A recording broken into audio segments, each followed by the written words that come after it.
Hey guys, Niffler here and welcome to my channel. We're finally back for some prophecy action after a little break due to bad internet connection, but anyhow, let's get started with my first build guide for patch 2.3, which is gonna be classic Cyclone CoC Discharge, bringer of lag and destroyer of spell balancing.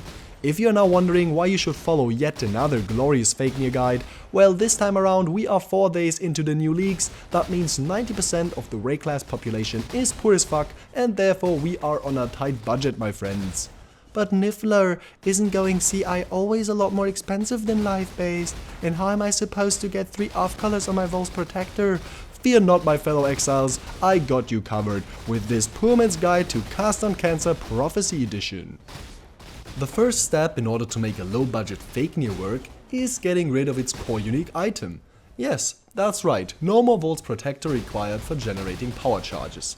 Walls was basically the limiting factor for these kind of builds, because in order to get a good solo target DPS with a Cyclone CoC Discharge, you need to get a Blade Vortex running for additional charge generation, and therefore a minimum 5-link Volls with 3 green sockets was required, which is a huge pain in the ass on a strength intelligence base item.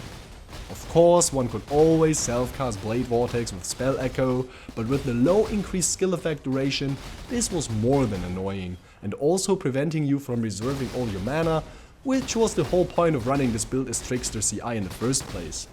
The simple solution for power charge generation with this build only costs a chaos and is called Malachai's Loop Unique Spirit Shield.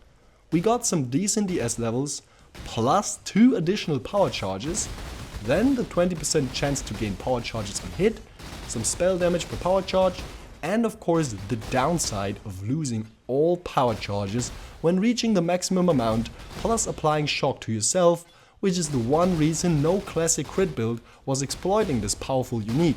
I mean, plus 2 power charges, better than anything else in this regard, and power charge generation which can only be found on 3 other items in the game, one of them being Skyforth. Classic PoE unique item concept, a good buff, traded for a downside. Now we are exploiting the fact that we are not a classic crit build because we are constantly discharging our power charges, resulting in no drawbacks while still taking advantage of all the positive effects. Now if we compare gain a power charge for each enemy you hit with a critical strike from Voll's Protector with the 20% chance on hit with Malachai's Loop, you will ask yourself whether this can be a solid replacement. First of all, there was a lot of testing done, not only by me, and so far everything was beaten by this except Uber, and we were simply just not farming Uber in Prophecy Day 4. But also theoretically, this is far superior to Voll's Protector in leveling and endgame as well. Being no longer bound to Voll's Protector as a chest piece allows you to use the budget 6-link Tabula Rasa or even any rare 5-link chest, running Blade Vortex in the custom crit setup, ensuring constant Blade Vortex hits, generating power charges automatically in between each Cyclone hit. So no more 3 off-color Voll's Protector required, and in the endgame you no longer need to run around with a 66 energy shield chest piece. You can get yourself a 600-800 ES Voll Regalia and achieve more ES pool than any mirrored shield could grant you in the past. The level requirement of the shield is at 65, but that's actually no problem. To level you basically play a generic Lame Blast Proliferation falling to Merciless Lake build. There's not much to explain about this, just get your Flame Blast, Proliv, faster casting with increased crit running, or just copy any other cheesy leveling build like Firestorm Trap, or there are tons of those in the forums and all over YouTube already. Once we've hit level 65, we then finally respec all temporary life nodes with the free regrets from all the side questing and get CI going. Now let's get an overview of my gear and its cost when I was transitioning to Chaos Inoculation. The shield, Malachai's Loop Harmonic Spirit Shield of course, necessary for given reasons. For 1 chaos, almost perfect rolls, our core unique, nothing more to say. The helmet is the new Martyr's Crown upgraded Vine Circlet. It has pretty nice ES values for its price and availability in early league. Over 350 shield for like 2 chaos investment, nice stuff. It has no resistances and useless pain attunement, but well, all we really need is energy shield from our helm slot. The weapon is any Vegan dagger. To start with Cyclone CoC, just craft crit chance on it and you're good. You can still improve this later by trying your luck and crafting high attack speed versions, and then of course multi-modding spell damage and all this later on, but for level 65 Dried Lake spam and first mapping, anything with hits can't be evaded and increased critical strike chance will do its job. More cheap ES on the boot slot, Syntrax stealth boots, 30 move speed, 100 ES, 1 alchemy easy. All you need is 30 move speed really, and those are the best price on day 2 prophecy. Then we got Voidbringers for gloves, 200 ES, very good value for gloves, nice spell crit, ES on kill, and then of course 80% increased skill cost, which is ignored by our Ascendancy class. Movement skills for Tricksters have 0 cost. These can be a little more expensive though, 10 chaos plus, but try to get anything comparable ES wise on a budget and of course totally not necessary.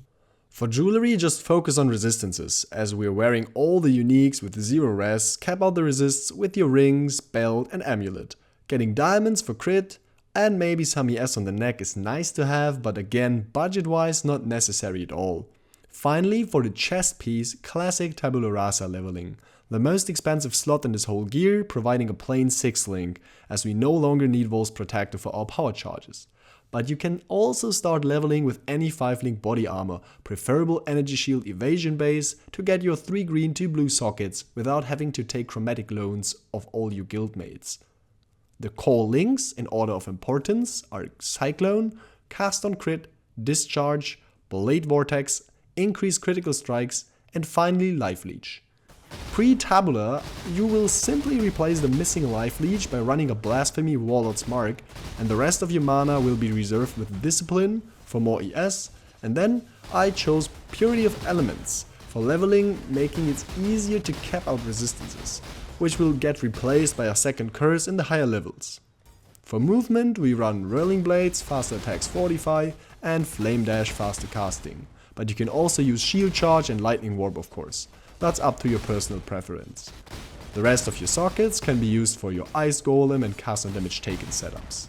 You will find the passive tree in the description below, one for leveling life based and then the level 65 transition to CI. I'll just give you a short run through. We are Tricksters, primarily for movement skills cost no mana, allowing to simply ignore resource management and reserving all mana for auras. Then the obvious bonus energy shield and evasion of course, which is one reason we are CI. The other one, of course, traveling through the intelligence part of the passive tree, therefore speccing into Chaos Inoculation, Ghost Reaver and then Voll Pact, the standard triple for any crit CI build. The last keynote is Elemental Equilibrium, for bonus penetration triggered by some flat cold damage on our Cyclone. For the rest of the tree, we grab the crit nodes and energy shield on the way, Witch and Templar AoE clusters, and for increased DPS all efficient jewel sockets. To be able to run 3 35% auras, I got some aura passives and influence, which will also grant us bonus ES from our discipline. Later goals would be grabbing a second curse and just filling out more ES and jewel sockets.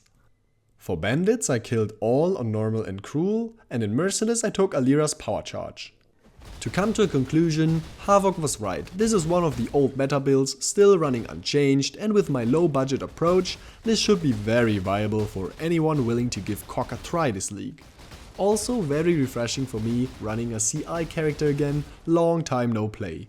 Now, before you get out there lowering the FPS of your party members with your own cast on crit discharger, here are a few issues to consider. First of all, you will be playing a melee character of course, so certain bosses will be a lot more stressful in comparison to any range, totem, mine, summon or whatever build. And as already mentioned, you require a decent computer to run Path of Exile on stable FPS with a cast on crit build, especially opening strong boxes or encountering immortal call packs can lead to massive lags and even disconnects. Then of course you have to learn to play a CI Cyclone character. As CI has no instant life flasks, you might need to relearn a proper flask management. But our biggest enemy remains in terrain, which hinders you from Cyclone spamming. Basically you need to get an eye for spots where you won't be able to Cyclone through in order to not die from standing around and getting stunned to death.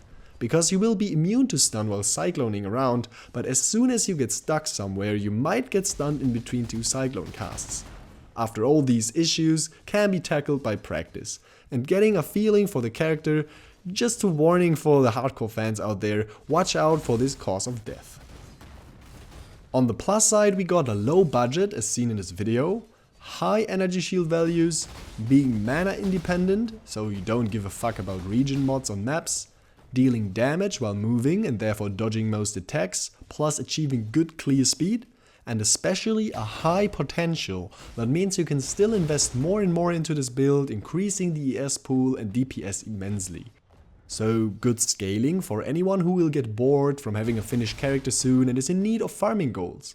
With the right jewels and high item level ES crafting, one can buff this character to 15k ES and 10 times the damage it deals right now. My endgame version of this build will include a Voll's Devotion on the amulet slot, doubling DPS with endurance charge generation and increasing immortal call duration. A high energy shield Voll Regalia replacing the tabula rasa, buffing your ES pool to oblivion, and for our boot slot there was an interesting new unique added to the game in Prophecy.